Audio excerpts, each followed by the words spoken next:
guys, welcome back to my YouTube channel. Hope you all are doing great. Today going to look digestion and absorption का second part है. First part में upload कर चुकी है, तो जिन्होंने first part नहीं देखा तो वो जाके प्लीज़ जल्दी से देख लीजिए, क्योंकि वहाँ पे मैंने सब डेंटिशन टिथ के बारे में बताया है. इस पार्ट में मैं एनामेल के बारे में बताने वाली हूँ. तो चलिए, बहुत दिन बाद मिल रहे हैं, वीडियो नहीं बना पाई. वीडियो में ज़्यादा बातें नहीं करते हैं, वीडियो को आगे बढ़ाते हैं. Let's get started. Enamel, the hard chewing surface of teeth is called enamel. Enamel क्या होता है? दांत का जो ऊपरी सतह होता है, जो खाने को चिबाने में काफ़ी हेल्प करता है, उसे हम इनामेल कहते हैं. ये क्या होता है? ये सबसे hardest part of the human body का होता है. एंड सबसे मोस्ट इंपॉर्टेंट पॉइंट जो मैंने नोट में करके लिखा है, this type of cell which is responsible for the secretion of enamel is एमिनोब्लास्ट.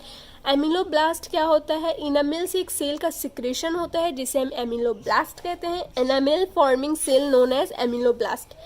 What it. उसके बाद बढ़ते हैं हम. एमिनोब्लास्ट का ओरिजिन क्या है? एक्टोडर्मल है. ये क्या होता है? ये सबसे हार्डेस्ट नॉन लिविंग सबस्टांस होता है हमारे बॉडी का. सेकंड, इनामेल किस चीज़ से बना हुआ होता है? इनामेल बना हुआ होता है कैल्शियम फॉस्फेट से. इसका फॉर्मूला मैं दे चुकी हूँ. देन उसके बाद बना होता है कैल्शियम कार्बोनेट से. इसका फॉर्मूला मैं भी लिख चुकी हूँ. तो चलिए, उसके बाद हम बढ़ते हैं आगे टंग की तरफ. टंग क्या है? The tongue is a freely movable. आपको पता है टंग हमारा एक ऐसा ऑर्गन है जिसे हम सेंसरी ऑर्गन भी कह सकते हैं, टेस्ट बर्ड भी कह सकते हैं. टेस्ट बर्ड सेंसरी ऑर्गन क्यों कह सकते हैं? क्योंकि टंग के द्वारा ही हमें पता चलता है कि कोई, अगर हम कुछ गर्म खाते हैं तो हमें गर्म महसूस होता है, ठंडा खाते हैं तो ठंडा महसूस होता है. ठीक है, तो इस सबसे पहले क्या है? Freely movable. फ्रीली मूवेबल का मतलब क्या होता है? फ्रीली मूवेबल का मतलब ये होता है, जो हमारा टंग है वो आगे से क्या होता है? फ्री होता है. मतलब एंटेरियरली फ्री होता है एंड पोस्टेरियरली अटैच होता है. आगे से फ्री होता है और पीछे से अटैच्ड होता है. एक्सेप्शन एक फ्रॉग है. फ्रॉग में इसका अपोजिट होता है. फ्रॉग का जो टंग होता है वो पोस्टेरियरली फ्री होता है और एंटेरियरली अटैच्ड होता है. Got it. फ्रीली मूवेबल का मतलब समझ में आया. Muscular organ attach to the floral of the oral cavity of the frenulum. देखो, जो हमारा फ्रेनुलम के थ्रू ओरल कैविटी से अटैच होता है. फ्लोरल टंग के नीचे वाला पार्ट होता है जो टंग को ओरल कैविटी से कनेक्ट करता है, उसे हम फ्रेनुलम कहते हैं. सपोज ये टंग है. आप कभी मिरर में अपने टंग को देखना है. ये टंग है. टंग को अगर आप ऊपर ऐसे जो तारू होता है उस पर सटाओगे तो नीचे एक ऐसा आपको मस्कुलर ऑर्गन देखने को मिलेगा, लंबा सा. उसे हम फ्रेनुलम कहते हैं. अगर मुझे फोटो मिला तो मैं यहाँ वहाँ इंसर्ट कर दूंगी, आप लोग देख लेना. ठीक है, ये क्या है? हमारा टंग है. समझ में आया? तो क्या होता है? ह्यूमन का टंग एंटेरियरली फ्री होता है और पोस्टेरियरली अटैच होता है. बट फ्रॉग में क्या होता है?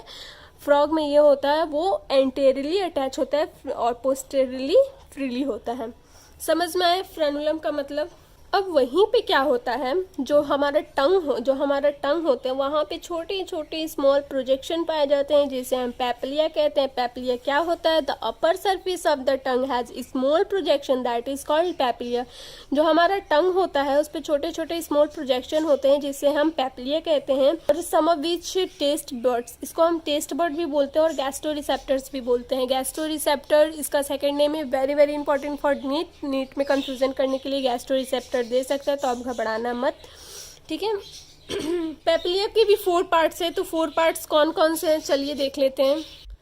टंग bears 4 types of papillae which are circumvallate papillae और वैलेट पैपिलिया. जो सर्कमवैलेट पैपिलिया होता है वो क्या होता है? सबसे लार्जेस्ट होता है.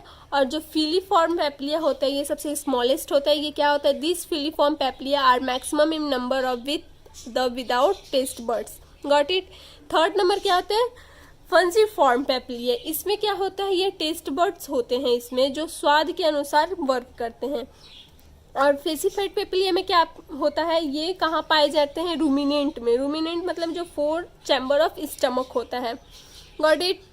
अच्छा, जो टंग के ऊपर मैं सरफेस बताई थी, टंग के ऊपर जो सरफेस आपको प्रोजेक्शन मिलता है उस प्रोजेक्शन को बोलते हैं पैपिलिया.